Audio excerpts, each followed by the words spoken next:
पुराने समय की बात है। एक महिला जब भी अपने लिए खाना बनाती तो वह एक बड़ी रोटी अलग से बना लेती और उसे अपने घर के बाहर वाली खिड़की पर रख देती ताकि कोई जरूरतमंद या भूखा व्यक्ति उसे खाकर अपनी भूख शांत कर सके। एक बूढ़ा फकीर रोज दोपहर को उसके घर के बाहर से गुजरा और उसे रोटी को खिड़की से उठा लेता और रोटी लेकर यह कहता हुआ आगे बढ़ जाता कि आप जो बुरा करते हैं वह आपके साथ रहता है और आप जो अच्छा करते हैं वह आपके पास वापस आता है। ये सिलसिला काफी लंबे समय तक चलता रहा। वह औरत रोज खिड़की पर रोटी रख देती और वह बूढ़ा फकीर रोज आता और रोटी लेता और हर रोज वही एक शब्द कि आप जो बुरा करते हैं वह आपके साथ रहता है, आप जो अच्छा करते हैं वह आपके पास वापस आता है, दोहराता हुआ वहां से चला जाता है। उस फकीर के मुंह से एक ही शब्द सुनते सुनते वह औरत परेशान हो गई थी।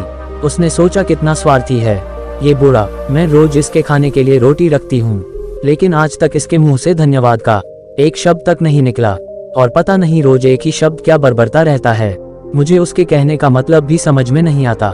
उस औरत ने निश्चय कर लिया कि वह उस बूढ़े से पीछा छुड़ा लेगी। इसके लिए उसने एक तरकीब सोची। उसने अगले दिन रोटी में जहर मिला दिया। जब वह उस जहरीले रोटी को खिड़की पर रख रही थी तो उसका हाथ कांपने लगा। उसने सोचा मैं ये क्या कर रही हूँ, ये तो पाप है। उसने उस रोटी को उठाकर चूल्हे में फेंक दिया। रोटी जलकर राख हो गए।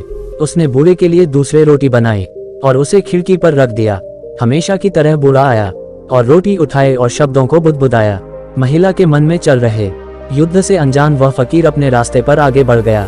हर दिन वह महिला जब खिड़की पर रोटी रखती थी तो अपने बेटे के लिए प्रार्थना करती थी जो अपने काम के तलाश में दूर के एक नगर में गया हुआ था। कई महीने गुजर गए थे लेकिन उसे अपने बेटे के बारे में कोई खबर नहीं मिली थी। वह रोज उसकी सुरक्षित वापसी के लिए प्रार्थना किया करती थी। उसी शाम उसके दरवाजे पर दस्तक हुई। जैसे ही उसने दरवाजा खोला वह अपने बेटे को दरवाजे पर खड़ा देखकर हैरान रह गई। वह बहुत दुबला पतला हो गया था, उसके कपड़े बुरी तरह फटे हुए थे, वह भूखा और कमजोर लग रहा था। जैसे ही उसने अपनी माँ को देखा उसने कहा, माँ यह एक चमत्कार है, मैं यहाँ जीवित खड़ा हूँ। जब मैं सिर्फ 1 मील दूर था तो मैं भूख के मारे इतना कमजोर हो गया था कि मैं चक्कर खाकर गिर गया था।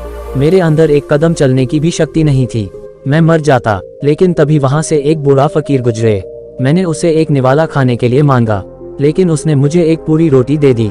उसने कहा मैं सिर्फ यही एक रोटी रोज खाता हूँ लेकिन आज ये रोटी तुम्हें दूंगा क्योंकि इसकी जरूरत तुम्हें ज्यादा है।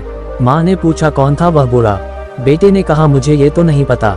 लेकिन जब वह रोटी देकर जाने लगा तो वह बुदबुदा रहा था, आप जो बुरा करते हैं वह आपके पास रहता है और जो अच्छा करते हैं वह आपके पास वापस आता है। ये सब सुनते ही माँ का चेहरा पीला पड़ गया।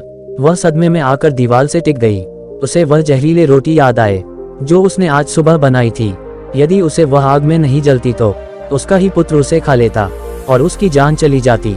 अब जाकर उसे उस बूढ़े फकीर की बात समझ आई कि आप जो बुरा करते हैं वह आपके साथ रहता है, आप जो अच्छा करते हैं वह आपके पास वापस आता है। तो दोस्तों हमें इस कहानी से यही सीख मिलती है कि हमेशा अच्छा करो, कभी भी अच्छा करना बंद मत करो, भले ही उस समय उसकी सराहना ना किया जाए। तो दोस्तों आज के वीडियो में बस इतना ही। मिलते हैं अगले नए वीडियो में, तब तक अपना ख्याल रखिएगा। धन्यवाद।